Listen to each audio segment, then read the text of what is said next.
No चे राज्यस्तरीय साहित्य संमेलन 9वे हे आपल्या दाभाडी गावात होत आहे। खरं तर सगळ्याच आमचे जेही अक्षर मानवचे पदाधिकारी आहेत, अक्षर मानवचे साहित्यिक आहेत, कवी आहेत, लेखक आहेत, त्यांचं खूप चांगल्या रीतीने स्वागत झालेलं आहे। आयोजकांनी खूप चांगली व्यवस्था केलेली होती, कुठलीच गैरसोय नाही झाली इथे आमची। सगळेजण काही जुने अक्षर मानवचे लोक असतील, काही अक्षर मानवचे लोक आहेत। त्याच्यामध्ये अक्षर मानव म्हणजे न संपणारा माणूस। अक्षर मानव ही संघटना राज्यभर जवळपास 90+ विषयात काम करते। अक्षर मानव शिक्षण, साहित्य, समाज, कला, चित्रपट, शेती, विज्ञान, श्रम, उद्योग, कायदा अशा विविध विषयांमध्ये, मानवी जगण्याच्या सगळ्या विषयामध्ये अक्षर मानव संघटना राज्यभर काम करते। अक्षर मानव ही संघटना आंतरराष्ट्रीय संघटना आहे। आमचे अक्षर मानवचे आंतरराष्ट्रीय अध्यक्ष आहे, राष्ट्रीय अध्यक्ष आहेत, महाराष्ट्राचे अध्यक्ष आहेत। अक्षर मानवचं एक तत्व आहे, जात, धर्म, पंथ, भाषा, भ्रष्टाचार याच्या पलीकडे जाऊन माणसं एकत्रित आली पाहिजे आणि माणसं सुखी, समाधानी, आनंदी जगली पाहिजे। यासाठी आम्ही राज्यभर असे मानवहिताचे छोटे छोटे उपक्रम घेत राहतो। आज तेच छोटासा उपक्रम आपल्या दाभाडी या गावात होत आहे। अक्षर मानव हे समाज आणि कुटुंब व्यवस्था दुरुस्त करणारं संघटन आहे। मी अक्षर मानवमध्ये राज्य कार्यकारिणीमध्ये आता 8-10 वर्षापासून मी काम करत आहे। अक्षर मानव एकदम तळागाळापर्यंत जाऊन काम करते। अक्षर मानवचे असे साधे साधे उपक्रम होतात, फार हार तुरे देखावा अजिबात होत नाही, साधे सिंपल असेच उपक्रम होतात आपले। अक्षर मानवचं एक मत आहे की अक्षर मानव, माणूस जर मेंदूनं विकसित झाला, माणूस जर मेंदूनं सजग झाला, प्रगत झाला, प्रमाणशील झाला, तर मानवी प्रश्न जगभरातील सुटते असा अक्षर मानवचा विश्वास आहे। म्हणून आम्ही माणसाला माणूस जोडतो, माणसाला माणूस आम्ही उभा करतो, एक एक कडी आम्ही माणसात माणूस गुंतवतो। सुखदुःखात माणूस हा माणसाच्या आधाराला उभा राहिला पाहिजे, त्याच्या संकटात तो माणूस धावून गेला पाहिजे, अशी ही आमची अक्षर मानव संघटना राज्यभर राबते। अनेक संमेलनामध्ये जसं साहित्य संमेलन आहे, तसं आम्ही शेती संमेलन घेतो, चित्रपट संमेलन घेतो, नाटक संमेलन घेतो, माणूस संमेलन घेतो। असे विविध आमचे संमेलन, काही आमचे पूर्णतः मोफत राहतात, काही जिथे आम्हाला खर्च राहते तेव्हा चार्जेबल पण राहतात, त्याची पण फी नाममात्रच असते, नाममात्र शुल्क असते, 100-200 रुपये। तर असे उपक्रम अक्षर मानव सतत घेत राहते। अक्षर मानव सोबत तुम्ही या, जुळा, अक्षर मानवचे सभासद व्हा आणि अक्षर मानव संघटनेचा हात अधिक बळकट करा, असे मी सर्वांना विनंती करतो। आणि माझे 2 शब्द तुम्ही सगळ्यांनी शांतपणे ऐकून घेतले त्याबद्दल मी आपला ऋणी आहे। धन्यवाद। आदरणीय प्रकाश वळकर सर होते, ते यांना विनंती करतो की त्यांनी व्यासपीठावर यायचं। ते प्रमोद दादा यांनाही विनंती करतो की त्यांनी व्यासपीठाकडे यायचंय। दादा या। स्वागत अध्यक्ष आदरणीय Deepak Nikam sir, DY Nikam sir यांना विनंती करतो की त्यांनी सगळ्यांचं स्वागत करायचं। निकम सर हे यांनाही विनंती करतो की त्यांनी व्यासपीठाकडे यायचंय। शेवाळे सर आहेत, शेवाळे। राज्यस्तरीय अक्षर मानव साहित्य संमेलनासाठी उपस्थित सर साहित्यिक कमी करायचं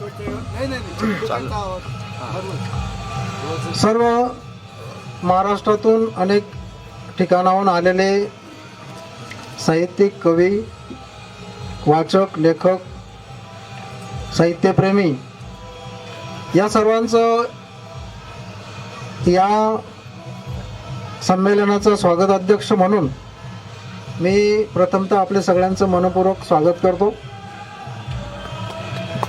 गुरुजींनी आम्हाला अगदी काही दिवसापूर्वीच फोन केलेला, त्याच्यात आयरे सर आणि आम्ही 8-10 दिवसापासून मेहनत घेऊन हे सगळं उभं केलं आपल्यासमोर. आज स्वागत अध्यक्ष म्हणून बोलताना मला खूप आनंद होतो की मी दाभाडी गावाचा रहिवासी आहे आणि या दाभाडी गावाला साहित्याची खूप मोठी परंपरा आहे. या ठिकाणी दाभाडी गावातच भारतातले अतिशय दिग्गज असे शेकापचे नेते 1950 साली 29, 30 आणि 31 मे 1950 या दिवशी दाभाडीमध्ये शेतकरी कामगार पक्षाचं अधिवेशन झालं. त्यावेळेस क्रांतिसिंह नाना पाटील, शंकरराव मोरे असे अनेक दिग्गज लोक आमच्या गावाला राहिले 3 दिवस, जसं तुम्ही 3 दिवस राहायला आले.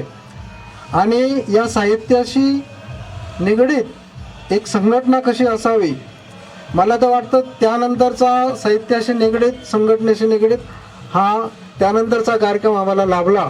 आम्हाला खूप आनंद वाटतो की विद्वानांचे पाय, महाराष्ट्रातील अनेक विद्वानांचे, अनेक कवींचे, अनेक साहित्यिकांचे आमच्या दाभाडीला, माझ्या मातृभूमीला तुमचे पाय लागले. त्याबद्दल खूप आनंद होतो आम्हाला. या आजच्या पहिल्या दिवशी अजून काही पाहुणे मंडळी येणारी बाकी आहे. मंचावर उपस्थित यमी बापू, LK नानासाहेब, आमचे मित्र सरपंच प्रमोद निकम, या कार्यक्रमाचे मुख्य आधारस्तंभ आमचे मित्र नितीन निकम, त्यानंतर आमच्या वहिनीसाहेब दाभाडी, अक्षर मानव दाभाडी शहर अध्यक्ष माधुरी आहिरे, त्यानंतर महेंद्र शेवाळे आणि आमची ही सगळी टीम गेल्या काही दिवसापासून प्रयत्न करतोय. कार्यक्रमामध्ये काही आपली गैरसोय झाली तर त्या आमच्या मर्यादा समजून थोडंसं समजून उमजून घ्याल ही अपेक्षा ठेवतो आणि माझे 2 शब्द संपवतो. जय हिंद, जय महाराष्ट्र. गटाकडे येतो आहोत. अक्षर मानव 9वे राज्यस्तरीय साहित्य संमेलन या निमित्ताने 2 शब्द बोलतो आणि आभार व्यक्त करतो. अक्षर मानव ही संघटना किंवा राजन खान गुरुजींशी जो संपर्क झाला तो थोडक्यात सांगण्याचा प्रयत्न करतो की आमचे मित्र SR निकम सर, हे SR म्हणजे शंकर राजाराम निकम सर, जे तुम्ही ओळखणार नाही, त्यांना असं वाटत होतं की बापूंचं पुस्तक म्हणजे कविता संग्रह प्रसिद्ध व्हावा, म्हणजे बापू जिथं बसलेले आहेत ते, मग ते कविता संग्रह प्रसिद्ध व्हावा म्हणून बापूंनी पुस्तक, आम्ही जात होतो बापूंकडे की तुमच्या कविता संग्रहित करा, एकत्र करा, आणि ते एकत्र केल्या की आपण छापू यावं. मग बापूंनी, म्हणजे माझ्या 5 वर्षापूर्वी बापू या वयात त्या वेगवेगळ्या ठिकाणी असलेल्या कविता संग्रह म्हणजे संकलित केल्या. त्यांच्या जो कलेक्शन कोणतंच नव्हतं, कविता लिहित गेले, ज्यांना पाहिजे त्यांना देत गेले, कुठं वाचत गेले आणि पुढे जात राहिले. मग ते संपूर्ण कलेक्शन गोळा केलं आणि गोळा केल्यानंतर आता आमच्यावर जबाबदारी दिली की हे घ्या आणि तुम्हाला काय करायचं तुम्ही करा, माझं काही मत नाही. बापूंचं असं मत होतं आणि त्या पद्धतीने मग शोध सुरू झाला. दाभाडीमध्ये कोणी छापून देईल का, मालेगावमध्ये कोणी छापून देईल का, नाशिकमध्ये कोणी छापून देईल का, तर पुष्कळ प्रयत्न केले पण त्याच्यात काही यश मिळत नव्हतं आणि चांगलं उत्कृष्ट छपाई काही होईल असे काही त्याची शाश्वती दिसत नव्हती. मग त्यावेळेस पुण्याला असलेले जे आमचेच मित्र आहेत महेंद्र शेवाळे यांना म्हटलं हे एक झेरॉक्स आहे, तू पहा, तुम्हाला काही शक्य होत असेल तर छापून आणता आलं तर पहा म्हटलं त्या पद्धतीने. आणि मग ते तिथं MPSCचा अभ्यास करत होते आणि ते त्या ठिकाणी शोधायला सुरुवात केली. त्यांचं वाचन खूप आहे, त्यांना वाचनाची खूप आवड आहे. तर ते जे महेंद्र शेवाळे आहेत ते पाहत गेले. काही लोक जे आहेत म्हणजे प्रकाशक, ते पैसे वाचण्याचे सुद्धा पैसे मागत होते. म्हणजे आता तो व्यवसाय आहे, कोणी त्यांना काही पद्धतीने रिस्पॉन्स देत नव्हता. मग असं चालत असताना अचानक सरांनी रिस्पॉन्स दिला, म्हणजे गुरुजींनी, की मी हे पुस्तक छापतो. आणि मग आम्हाला आनंद वाटला आणि ते पुस्तक छापलं. त्या पुस्तकाचं नाव आहे गाव आखर, म्हणजे अतिशय उत्कृष्ट कविता संग्रह बापूंचा. तो गाव आखर पुस्तक तुम्ही नक्कीच वाचा. मिळालं माझ्याने तर माईंकडे असेल आणलेलं विक्रीला, तर ते घ्यावं. नंतर मग त्यावेळेस जेव्हा ते गाव अखरचं प्रकाशन चालू होतं, तर ते प्रकाशन चालू असताना आमचे आदरणीय संस्थाचालक नानासाहेब त्यांनाही साहित्याची खूप आवड आहे, त्यांचे प्रचंड वाचन आहे, शिस्तप्रिय आहे, त्याच्यामुळे ते त्या ठिकाणी उपस्थित होते. आणि तेव्हा जेव्हा गुरुजींचं त्यांनी भाषण ऐकलं तर त्यांनी ठरवलं की हे पुस्तक आपण गुरुजींकडून छापून घेऊया. त्यांच्या आधी त्यांचं एक आरसा नावाचं पुस्तक छापलं होतं, त्याचंही मोठ्या प्रमाणात प्रकाशन झालेलं होतं. पण प्रबंधभूमी नावाचं जे पुस्तक आहे, म्हणजे दाभाडीत जे शेकाप पक्षाचं दुसरं अधिवेशन झालं की ज्याच्यात शेकाप पक्षाच्या संपूर्ण नियमावली ठरवण्यात आली, त्यावेळेस संहिता ठरवण्यात आली. आणि ती संहिता ठरवल्यानंतर मग शेकाप पक्ष त्या संहितेनुसार चालत आलेला आहे आजपर्यंत. तर ते जे आहे ते अधिवेशन दाभाडीमध्ये झालेलं होतं. नानांनी सांगितलंच की 50,000 लोक उपस्थित झालेले होते. 58ची गोष्ट आहे ती, 1950 ची गोष्ट आहे ती. तर त्यावेळेस 50,000 लोक होतं. त्यावेळेस सर्व ते अधिवेशन म्हणजे क्रांतिसिंह नाना पाटील असे सर्व लोक आलेले होते, विचारवंत आलेले होते आणि ते झालेलं आहे. आणि मग त्याचं जे कलेक्शन आहे किंवा त्याचं जे संकलन आहे ते आज कुठंच उपलब्ध नाही. ते पुस्तक रशियापर्यंत पोहोचलं पण दाभाडीत नाही, भारतात नाही. मग नानांनी ठरवलं की 14 वर्ष त्यांनी मेहनत घेतली या वयात, म्हणजे वय असं आहे त्यांचं आज 84 वर्ष, म्हणजे तो जो 70 वर्षापूर्वी 70 वर्ष वय असताना त्यांनी ती मेहनत घ्यायला सुरुवात केली. गावोगावी फिरले, वेगवेगळ्या ठिकाणी वेगवेगळ्या व्यक्तींना भेटले, जे कार्यक्रमाला उपस्थित होते त्या ठिकाणापर्यंत पोहोचले ते. आणि त्यांना त्यांचं कुटुंब त्या प्रबंध म्हणजे साजरं करत होतं, त्याच्यात संपूर्ण समाविष्ट होतं, म्हणून त्यांना थोडाफार त्या गोष्टीचं ज्ञान अनुभव होता. आणि मग त्यांनी ते पुस्तकांचं सरळ तयार केलं आणि आपण गुरुजींकडे दिलं. आणि मग ते गुरुजींकडे छापाई देत असताना 3 वर्षाचा कालावधी गेला. वेगवेगळ्या अडचणी आल्यात आणि त्याच्यात मध्ये जे होतो ते पुस्तकांच्या मध्ये म्हणजे गुरुजींशी नानांशी बोलायला तर मी होतो, माझ्याकडे जबाबदारी दिली होती.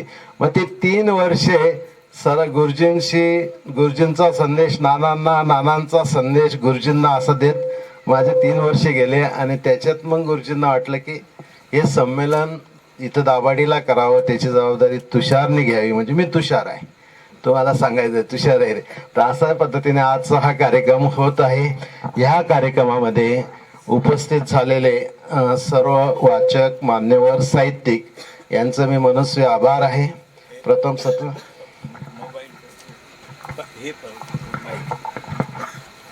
त्या शब्दाला किंवा अक्षरमानव परिवाराच्या शब्दाला मान देऊन इथं उपस्थित झालेले नानासाहेब, बापूसाहेब, नंतर ऐराणी वैभव, डॉक्टर बाबासाहेब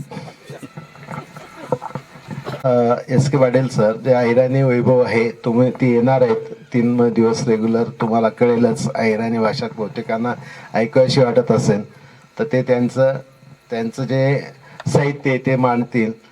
नंतर इथं उपस्थित झालेले आमचे मित्रांचे वडील नानासाहेब म्हणजे यादवराव माधवराव निकम, ते इतिहासाचे गाढे अभ्यासक आहेत. तुम्ही जेव्हा त्यांच्याशी चर्चा करणार नानांशी तेव्हा तुम्हाला कळेल की इतिहास किती अभ्यासला असो. एखाद्या प्राध्यापकालाही येणार माहिती नसेल एवढा इतिहास नानासाहेबांना माहिती आहे. ते तुमच्याशी चर्चा करतील.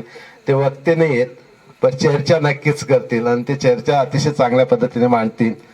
नंतर काका, जे मी कार्यक्रम जो करायला सुरुवात केली तर काका सांगतात चल तुला काय पाहिजे, तुला म्हणजे आमचे काका प्रकाश ऐरे, चल तू सांगतोय तुला हे पाहिजे ते पाहिजे, मी ते उपलब्ध करून देतात. आणि त्यांचंही मी इथं आभार मानतो. नंतर ग्रामपंचायतचे सरपंच माननीय प्रमोद निकम जे इथं उपस्थित झाले आणि मार्गदर्शन केलं, त्यांचाही इथं मी अक्षरमानव परिवारामार्फत आभार मानतो. आमचे मित्र जे आहेत नितीन बाजीराव निकम, ज्यांनी इथं सर्व सुविधा उपलब्ध करण्यासाठी अतिशय कष्ट घेतले, त्यांचाही आम्ही आभार मानतो. आणि असा सर्व व्यक्ती, ग्रामस्थ सर्वांचे मी इथं आभार व्यक्त करतो आणि माझे 2 शब्द संपवतो आणि कार्यक्रम संपला. पण दुसरं सत्र थोड्या वेळानंतर चालू. चे 9वे राज्यस्तरीय संमेलन राज्यभरातून आलेले सर्व लेखक लेखिका कवी कवयित्री, मी प्रमोद निकम दाभाडी गावाचा सरपंच आहे. मी आल्या आल्या खान सरांची बोलता बोलता बोललो की मी साहित्यिक नाही. मी तो शब्द आधी मागे घेतो. खरं म्हणजे ना, मी हाडाचा शेतकरी आहे. अत्यंत प्रतिकूल परिस्थितीतून उत्कृष्ट शेती म्हणजे 3.5 एकर क्षेत्रापासून मी शेती करण्यासाठी सुरुवात केली आणि ते 100 एकर शेती केली. आमचं मोठं कुटुंब आहे, 4 भावंड, बहीण, आई वडील, आता वडील आत्ताच वारले. असं कुटुंब सांभाळून माझी शेती करत होतो. परंतु मित्रांचा गोतावळा एकत्र झाला आणि त्यांनी स्वखर्चाने मला निवडणुकीत ढकललं की आपल्या गावाचा विकास करायला पाहिजे आणि एखादा चांगला कोणीतरी म्हणजे सुरुवात करायला पाहिजे, चांगल्या माणसांनी राजकारणात आलं पाहिजे. आणि मित्रांनी पैसे एकत्र करून निवडणूक लढवली आणि माझ्या म्हणजे सरपंचाची जी निवडणूक होती ती महिला होती, त्याच्यामुळे माझ्या पत्नीला निवडणुकीला आम्ही उभं केलं आणि अगदी सपाटून निवडणुकीत पराभव झाला. म्हटलं अरे आपण तर उत्कृष्ट शेती करतो, प्रत्येक याच्यात सहभाग घेत असतो. आम्ही एक आमचं मित्रपरिवार मिळून 15 वर्षापूर्वी छत्रपती शिवाजी महाराजांची 19 फेब्रुवारीला जयंती साजरी करायची म्हणून राज्यात कदाचित पहिले 5-7-10 लोक असतील ना, त्यांच्यात सुरुवात आम्ही केली होती. आणि जेवढी त्याला कार्यक्रमांना लोकांना बोलवलं, निमंत्रित केलं, ते सगळे पुरोगामी लोकांना बोलवलं आणि त्यांनी प्रबोधन करावं बा. तसं मी नास्तिक आहे आणि या रोकडोबा जे मंदिर आहे आमच्या गावाचं पुरातन मंदिर, त्याचा ट्रस्टचा अध्यक्ष पण आहे. म्हणजे गावाची जबाबदारी म्हणून ते केलं मी. तर मग आम्ही असं छत्रपती शिवाजी महाराजांचं जयंती साजरी करायचो आणि त्या जयंतीत जेवढे पुरोगामी लेखक कवी जेवढे आहेत त्यांना बोलून गावात आम्ही कार्यक्रम करत होतो. निवडणुकीत पराभव झाला आणि मग त्या दिवशी ठरवलं की आता शेती काही करायची नाही, पूर्ण वेळ राजकारणच करायचं. त्या दिवसापासून ठरवलं आणि शेती न करता पूर्ण वेळ राजकारण करतो. जे काही माझ्यासाठी गावासाठी जे काही चांगलं करता येईल त्या सगळ्या चांगल्यामध्ये माझा सहभाग असला पाहिजे असं मी नेहमी ठरवतो, करत राहतो. मी जेव्हा सरपंच झालो त्यावेळी हे अत्यंत ओसाड होतं. पूर्वी आमचं गाव ह्या जागेवर बसलेलं होतं.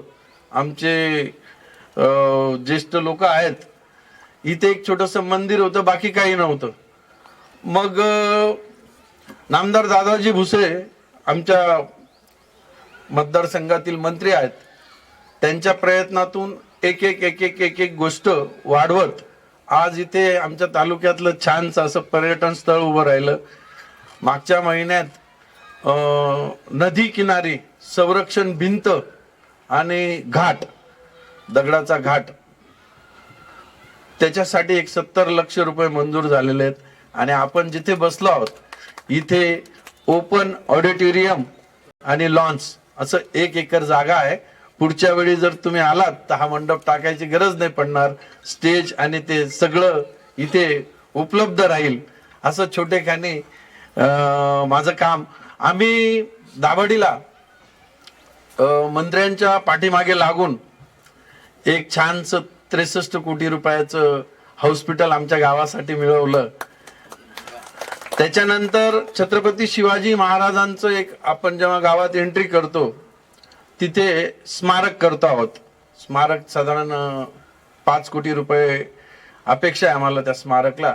खाली 2280 स्क्वेअर फीटची AC अभ्यासिका करतो आहोत आणि त्या अभ्यासिकेवर वरती सिंहासनावर बसलेले छत्रपती शिवाजी महाराज यांची मूर्ती बसवणार आहोत. आम्ही असं ठरवलं होतं की छत्रपती शिवाजी महाराज हा डोक्यावर न घेता डोक्यात घ्यायचा, आणि तेव्हापासून त्या अभ्यासिकेचं काम चाललं आहे. पुढच्या वेळी आपल्याला तिथे 200-250 मुलं आपण बसू शकू, ते पण एक चांगला हॉल होईल. अजून एक अभ्यासिका आम्हाला आमचे एक आमदार तांबे साहेबांनी पण एक छानशी अभ्यासिका दिली. आमच्या गावाचा विकासात छोटं एक आता अक्षर मानवचं पण हे संमेलन आमच्या गावाच्या इतिहासात येईल. तसं दाभाडी गाव ऐतिहासिक गाव आहे. आमच्या गावात दीपक निकम सरांनी सांगितलं की 1950 साली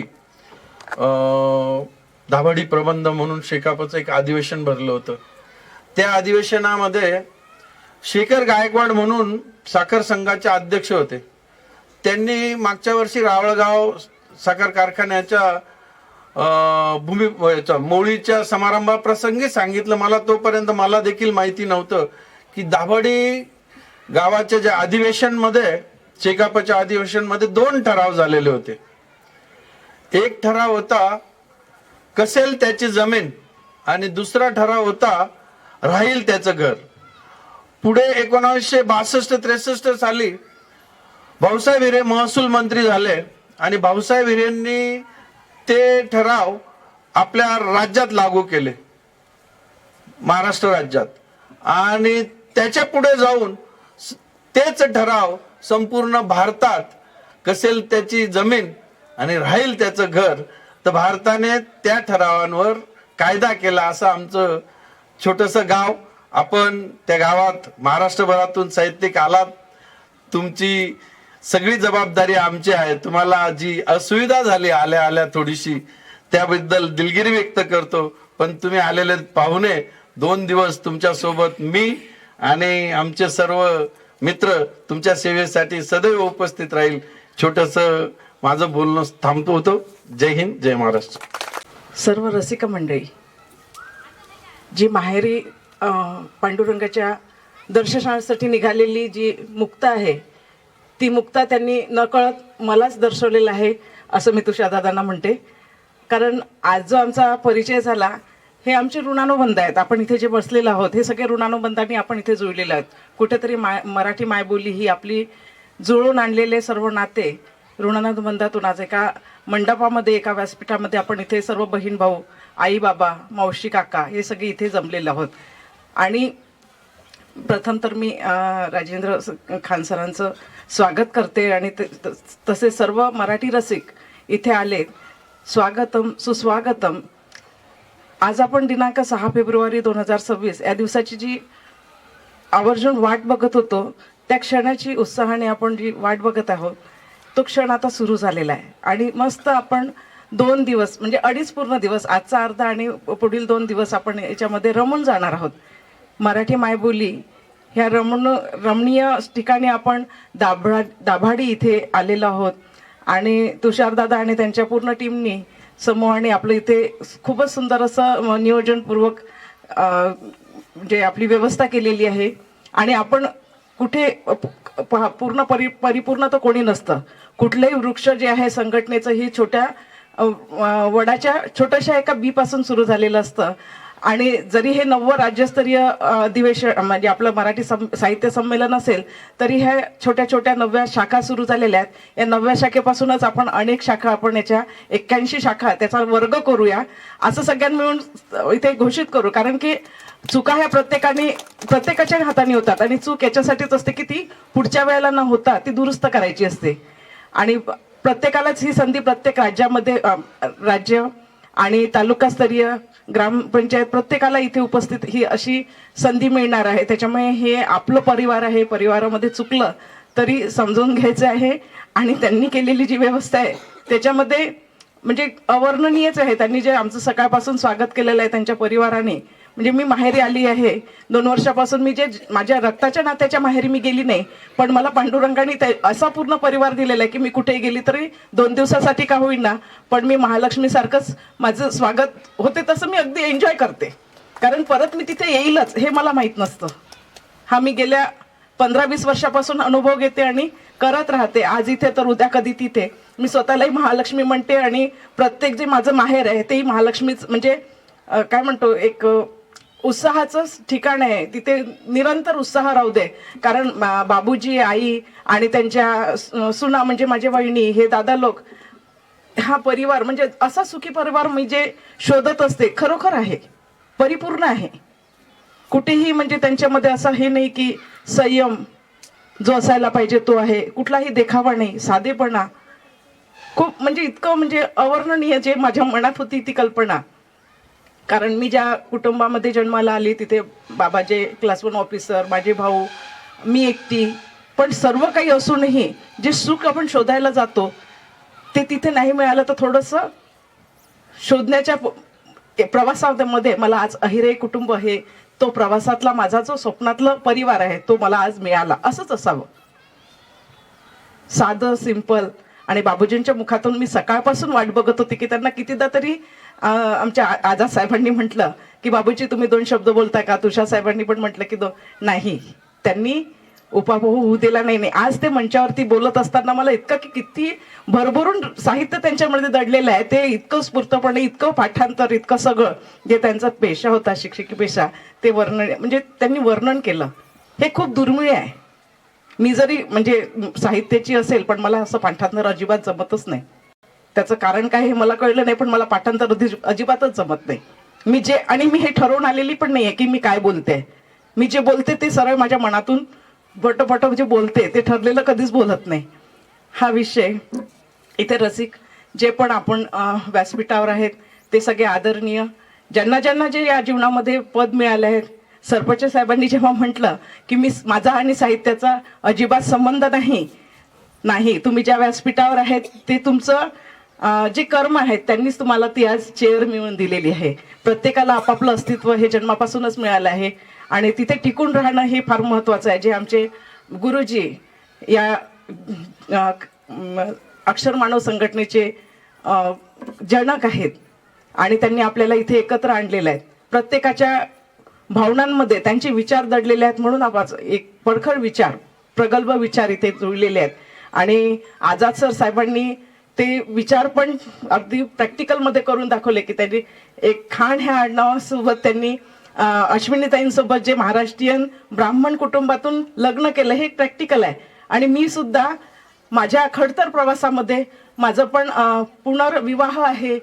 मी कोलन कॅन्सरमधून 2 महिने पूर्ण व्हायचेच आहे, तिथून बाहेर निघाली आहे आणि तुमच्यासमोर आज आहे. आणि मला एवढंच म्हणजे 2 वर्ष मी जो वर्षावास म्हणतात बुद्ध धर्मामध्ये, तो माझा 605 दिवस 1x2 असे वर्षावास माझे झाले. आणि रडत असताना मी फक्त बुद्ध आणि त्यांचा धर्मच वाचलेला आहे.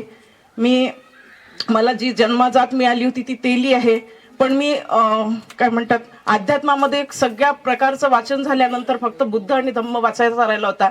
बाबासाहेबांसारखाच पहिलाच प्रश्न माझा नेहमी असायचा बेडवर असताना की हे देवा, मला एवढे 8 डिग्रीज तू दिल्यात, भयंकर आहेत, म्हणजे मला सांगावंच नाही वाटत, तो अहंकार येईल मला. आणि एवढं तू क्रांतिकारी कीर्तनकार, हरिभजन कीर्तनकार शिकवलं, पण 2 वर्षात मी कॅन्सरनी एवढी पीडित झाली की माझ्या मुखातून शब्द पण निघत नाही. मी अशीच जाईल का रे? जे मला असं वाटायचं की काहीतरी बोलून काहीतरी आपण सांगायला जाते, तिथे कोणाला पटत नाहीत विचार, कारण तेवढी पात्रता पण नसते की आपण सांगावं तर त्यांना काय मजा काय असं. पण अशीच मी जाईल का, अशी रडत रडत रडत जेव्हा बुद्ध आणि धम्म हा माझ्याकडे ग्रंथ आला त्यावेळेला पहिलंच पान उघडल्यावर प्रास्ताविकामध्येच डॉक्टर बाबासाहेब आंबेडकरांचं पहिलं वाक्य आहे, मी एवढं शिकलो कशासाठी? मी हिंदू म्हणून जन्माला आलो, पण हिंदू म्हणून मी मरणार नाही. हे पण मला नेहमी मनात खटकायचं की बाबासाहेब अशीच का म्हणतात, याच्या मागचं गूढ रहस्य काय आहे? खरंच आपण ते शोधायला पाहिजे. आणि मी खरंच जसं आपण गजानन महाराजांचं पारायण करतो, पोथी पारायण, हे पारायण, मी संविधान ह्याचे पारायण केलेत, मी चाणक्य नीतीचे पारायण आधीपासून करायची, आणि बुद्ध आणि धम्म त्यांचं सुद्धा मी पारायण केले. आता 8वं पारायण माझं चालू आहे, 8 महिने झाले माझ्याजवळ ते आहे. मी अगदी श्रद्धेपूर्वक वाचते आणि त्याच्यामधलं म्हणजे 2600 वर्षापूर्वी झालेला बुद्ध आणि धम्म हे म्हणजे ते मेन, आणि त्याच्या ह्या ब्रँचेस आलेले आहेत. हरकत नाही, पण मला जेवढं सांगता येईल तेवढा सांगायचा प्रयत्न करीत. जसं आदा सरांनी प्रॅक्टिकल केलं आहे की खरंच कुठेच काही नाही, फक्त रक्त हेच एक अशी गोष्ट आहे की जी आजपर्यंत आर्टिफिशियल बनलं नाही. प्रत्येक गोष्टीचं आर्टिफिशियल बनलंय, पण रक्त हे माझं आणि तुमचं एकमेकांचं घेऊनच जीवन दान दिलं जातं. तेच प्रेमाचं प्रतीक म्हणून लाल रंग आपण वापरतो. आणि पुढे पण कधीही सायंटिस्ट कितीही होतील, पण रक्ताला दुसरा सेल डेव्हलप होणारच नाही. हे शाश्वत सुख ज्याला कळलं त्याच्या मनात कुठलीच मुस्लिम हिंदू भावना कुठली काहीही राहणार नाही. फक्त दोनच जाती आहेत जगाच्या पाठीवर, पुरुष आणि स्त्री, मानव जातीच आहेत. मी फॅमिली प्रोटेक्शन ऑफिसर म्हणून अमरावती डिव्हिजनमध्ये 4 जिल्ह्यांमध्ये काम केलं. अनेक कुटुंबांना जुळवून आणलं, जिथे नाही जुळत तिथे सुद्धा त्यांना रिलीफ दिलेलं आहे. असं मला मॅजिस्ट्रेट साहेबांनी 4 जिल्ह्यांचे प्रत्येक तालुके आणि प्रत्येक तालुक्यातल्या कोर्टामध्ये मला जाण्याचा संधी मिळाली. आणि पगार जरी तोच असेल तरी अधिकार खूप मोठे होते. अधिकार मोठे असल्यामुळे मला शिकायला मिळाले आणि अजूनही मी तुमच्यासोबत इथे आली तर शिकायलाच आलेली आहे. मी आजीवन मला विद्यार्थी म्हणूनच राहायचंय. आज बाबूजींकडनं बरंच शिकायला मिळालं. आणि मी माझा दुसरा पुनर्विवाह जो झाला तरी माझ्या कठीण प्रसंगातून झालेला. जीवनात अशा कधी कधी घटना घडतात व्यक्तीला ऍक्सिडेंटली, की ती अचानक एखादा निर्णय घ्यावा लागतो, तिथे आपण पश्चाताप करतो. पण नाही, मी आजही इथे आलेली आहे तर अनेक माझ्या सोबत जे मला प्रोटेक्शन देत इथपर्यंत आणले आहेत, माझे आझाद सर भाऊ, अश्विनी वहिनी, ह्या सगळ्यांना माझी परिस्थिती माहीत असतानाही मी म्हणजे काहीतरी घडायचं नेहमी एक असतं की बाबासाहेबांनी इतका अपमान सहन करून आज जगाच्या पाठीवर symbol of knowledge he great पदवी त्यांना मिळालेली आहे. सावित्रीबाई फुलेंना अपमान सहन करूनच मिळालाय. तर माझी पण तीच हे आहे की मला ज्या काही संघर्ष आलेले आहेत मला घडण्यासाठी आलेले आहेत. मला पब्लिसिटी पण नको. मला एवढंच म्हणायचं की कोलन कॅन्सरमधून मी जेव्हा बाहेर निघाली, आजही मी 3 वाजता उठते. मी गेल्या 30 वर्षापासून रात्री 9ला झोपते, सकाळी 3ला उठते. 3:30 वाजल्यापासून माझं लिखाण, जे काय पण माझी आवड आहे ते करते. प्रेसचे कपडेपासून मला राहण्याची खूप आवड आहे. चांगलं राहावं, चांगलं खाण्याची मी एक हॉटेल मॅनेजमेंटला कोर्सला शिकवलेलं आहे. न्यूट्रिशनिस्ट आहे, डायटिशियन आहे. मी सर्व फॉलो करते. मी योगा पण करते, सर्व करते आणि लिखाण पण करते. लहान मुलांसोबत खेळते, बॅडमिंटन प्लेअर पण आहे. मला सर्व आवडते. तर मला असं म्हणायचं की जीवनाचा प्रत्येक क्षण हा चांगला जगून घ्या. वर्तमान स्थितीमध्ये जगा. मला काल पण माहित नाही, मला उद्या काय येणार हे पण माहित नाही, पण आज आहे. आलेली संधी गमावू नका, ती परत येत नाही.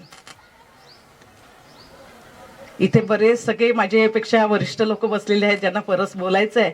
मी आज रजा घेते. परत मी माझी कविता बोलेल 2 दिवसांनी. ठीक, धन्यवाद सर. जमलेले सर्व मराठी सारस्वत या विचारपीठावरती विराजमान असलेले ज्येष्ठ विधिज्ञ आदरणीय नानासाहेब, ज्येष्ठ कवी आणि आमचे गुरुवर्य M.A. बापूसाहेब, त्या ताईंचं नाव मला माहीत नाही, पण मित्रवर्य रवी, ज्याने मालेगावचा पूर्ण खिमा केला. हा, त्याला खिमाच म्हणता येईल. एक एक तुकडे आणि चविष्ट खिमा झाला. हा, आणि खिम्याचं एक वैशिष्ट्य असं आहे की तो फ्रीजमध्ये ठेवला तर 2-3 दिवस पण खाता येतो. देवाच्या ठिकाणी असं काही बोलणं हे गैर आहे. मी देवाला मानत नाही. जे ते कोणी मानत असतील त्यांनी मानावं. माझी त्यालाही काही माझी हरकत नसावी नाही. पण खरं म्हणजे या सरने मला फोन केला आणि मी आज विसरून गेलो. मी आपली सर्वांची माफी मागतो. नंतर जेव्हा मिस कॉल पाहिला आणि मी म्हटलं बाबा रे थोडंसं उशिरा आलं तर चालेल का? म्हटलं चालेल, काय पळेल. आणि मग मी पळत आलो. तर खरं म्हणजे मला खूप काही माहिती नाही हे सगळं, पण मी असं ऐकलंय की 6, 7, 8 3 दिवस अक्षर मानव आणि 9वं राज्यस्तरीय साहित्य संमेलन एवढा मोठा कार्यक्रम तुषार अहिरे आणि त्यांच्या सर्व टीमने या ठिकाणी आयोजित केला. सर्वात आधी मी त्या टीमचं आणि त्यांचे सर्व लेखक राजन खान सरांचं मनापासून अभिनंदन करतो. त्यांना धन्यवाद देतो. आता मी काय बोलणार बुवा? ऐकाने येस ना सगळं असले येस का? नाही ना, काही नाही काही. हा असं नाही, मी मराठीचा MA, पण मी ऐराणीतच बोलतो, म्हणून जर आपली हरकत नसेल तर हा. नाही, तिकडला कोपरात रवी आधी बोल राहायचा आणि तिकड म्हणे आधी मालेगावनं इथलं ऐकाय गए ते दवाडीनं कोणतरी सांगितलं पाहिजे. नानांनी सांगितलंच असेल, बापूंनी सांगितलं असेल. हा, देववाडी, दवाडी, दाभाडी, नाही का? हा हा, नाही का? नाही का? नाही, मी पण इतिहासात घुसत नाही, मी वर्तमानात येतो. कारण तुमचे सगळ्यांचे ते हे पाहून की अरे एक व्याख्यान जर असं असेल तर मग 3 दिवस कस काय कोणाला सहन करायचं? नाही का? आणि इथे प्रत्येक जण तयारीचा आहे. याचं कारण असं आहे की काय खूप मी त्रोटक वाचलं, पण परिसर अभ्यास आहे, लेखनशाळा आहे, कवितेची कार्यशाळा आहे, एकमेकांशी ओळख आहे, भौगोलिक ओळख आहे. म्हणजे जिथं जिथं अक्षर मानवची संमेलनं भरतात त्या ठिकाणी असंच निवासी 2-3 दिवस हे सगळं असतं. आणि मला वाटतं ती पण माहिती दिली असेल नसेल, पण एक गोष्ट आहे की कवींनी काय लिहावं,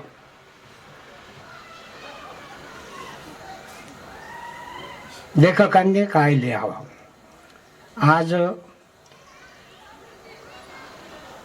मी थोडंसं धारिष्ट्याने, कारण सरकार विरोधात बोललं की लगेच तुमच्या घरावर ईडी येते, अर्थात ईडी आली की मला अभिमान वाटेल की त्यांना किमान माझ्याकडे एवढा पैसा आहे हा तरी संभ्रम कायम राहील. हा, आज दुर्दैवाने रवीने जे सांगितलं की तानाबाना, एक सांस्कृतिक तानाबाना, नात्याचा तानाबाना, संगीताचा तानाबाना, जगण्या वागण्याचा तानाबाना, आज हे धागे विस्कटायला लागलेले आहेत. आणि हे विस्कटलेले धागे पुन्हा एकत्र कसे आणता येतील, याचा सुंदर गोप कसा करता येईल, हा विचार नव्या पिढीने किंवा लिहित्या लेखकांनी, लिहित्या कवींनी केला पाहिजे. नदी दिसते म्हणून निसर्ग, सुंदर मुलगी दिसते म्हणून प्रेम, हा काही काव्याचा असा म्हणजे तो तेवढ्या पुरता तो विषय आहे. का मिळतं साहित्य अकादमी, का होतात, आता भटांचं सांगितलं, कुसुमाग्रजांचं सांगितलं, एक उल्लेख राहून गेला इथं दागो बोरसे, हा मालेगावला दागो बोरसे, म्हणजे आपण बरेचसे संमेलनं घेतो तर दागो बोरसे साहित्य नगरी असं नाव देतो. आणि दागो बोरसेंनी 21 पुस्तकं लिहिली, नागपूर विद्यापीठामध्ये होते. आणि ऐराणीमध्ये जास्तीत जास्त म्हणजे ऐराणीचं व्याकरण, ऐराणीचं संकलन, ऐराणीचे वैचारिक सगळं काही वर्णनात्मक अभ्यास वगैरे हे सगळं दागो बोरसेंनी आपल्या 5-7 पुस्तकांमध्ये मांडलेलं आहे. या परिसरामध्ये राजकारण हा मुख्य विषय होता. नानासाहेब मुख्य अशासाठी की ती 62-65 का 72ची निवडणूक आणि भाऊसाहेब व्यंकटराव भाऊ आणि बलराम हिरे साहेब हे, आणि ती बातमी BBC-वर यावी इतकं दाभाडी मतदारसंघाचं प्राबल्य महाराष्ट्रामध्ये होतं. हे सोपं नाही. हा, मूळ विषय असा होता की काय लिहावं काय. मग जे मनाला टोचतं, ज्याच्यातून वेदना जाणवतात, जिथं संवेदना बोथट झालेल्या संवेदना तरतरून येतात, अशा विषयांना स्पर्श झाला पाहिजे. संमेलनं 3 दिवस असो, 3 तास असो, 3 मिनिटाचा असो की 3 दिवसा, अगदी 3 आठवड्याचं, परंतु त्याच्यातून काहीतरी निष्पन्न झालं पाहिजे. मग काय निष्पन्न झालं पाहिजे? प्रश्न विचारायला शिकलं पाहिजे. वाय, हे असं का? प्रश्न विचारायला जेव्हा आपण शिकू त्याची उत्तरं मग व्यवस्थेला द्यावी लागतील, प्रशासनाला द्यावे लागेल, जे आपले राज्यकर्ते आहेत त्यांनाही द्यावं लागेल. पण आजकाल ही हिंमत कोणामध्ये नाही. सगळं गोड गोड, छान छान, वा वा, यमक, गजल, कविता, सगळं सगळं गोड गोड.